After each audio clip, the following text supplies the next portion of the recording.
Hello and welcome back to Jacob's Toys 5-minute figure reviews. Please do like, share, subscribe and all of those things. All support to the channel is very much appreciated. And this is a throwback review, and I say throwback review because this set did come out nearly a year ago now, but I kind of slept on it and I finally got it sent over to me. So I'm going to review each of the figures in it. It of course is the Wolverine box set. That is the Amazon exclusive, which includes all of these really cool figures. You've got Wolverine, you've got Cyber, you've got Omega Red, you've got Callisto, and you've got Jason Wingard. There's hundreds of reviews out there for these figures already because, as I said, they came out nearly a year ago. But I'm very excited to get hold of it, so I'm going to review each one of these in the 5-minute figure format.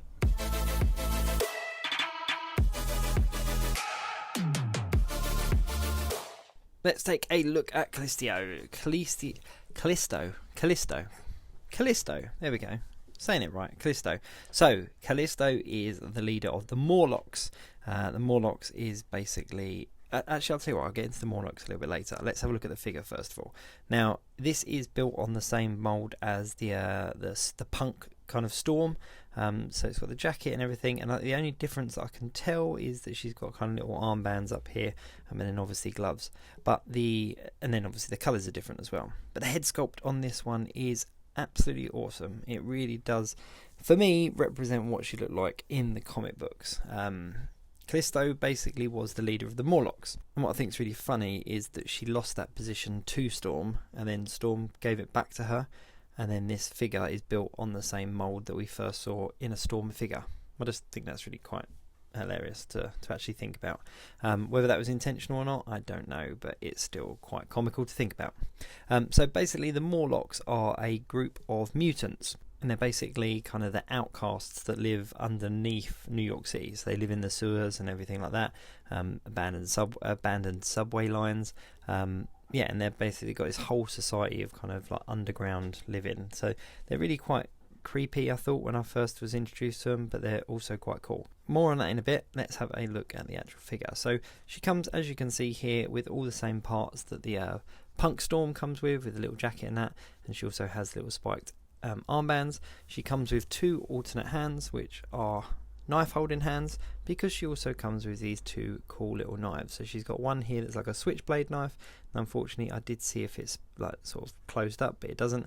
And then this kind of little pen knife kind of thing, like a switchblade sort of thing.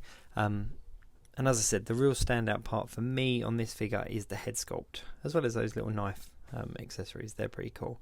But the head sculpt is really detailed. She's got her scars, she's got her eye patch, and I just think the blue kind of dry brushed hair looks really good, and she does look how she did in the comic books.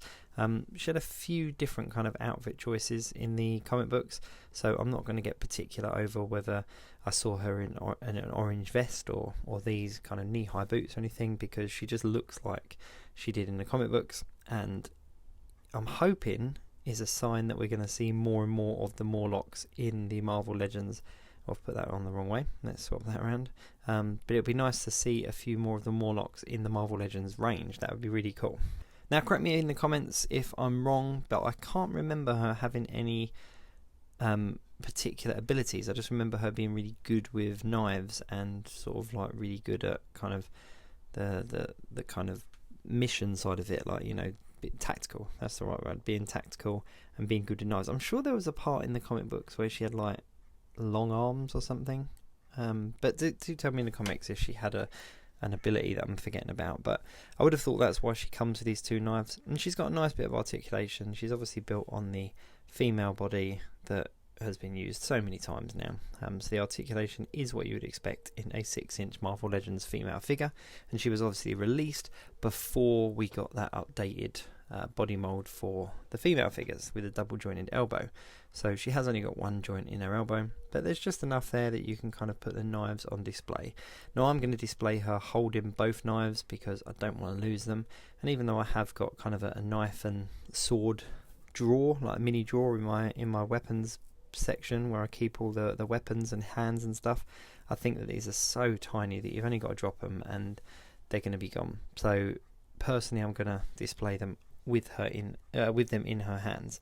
I think as an additional accessory, what would have been nice is some kind of different belt, like a different belt than what we saw on Storm, just maybe with like a sheath or something that we could have put the knives in, or maybe a couple of knives like on the actual belt as well, just to really emphasize that kind of skill that she had with the knives. But she's a nice figure.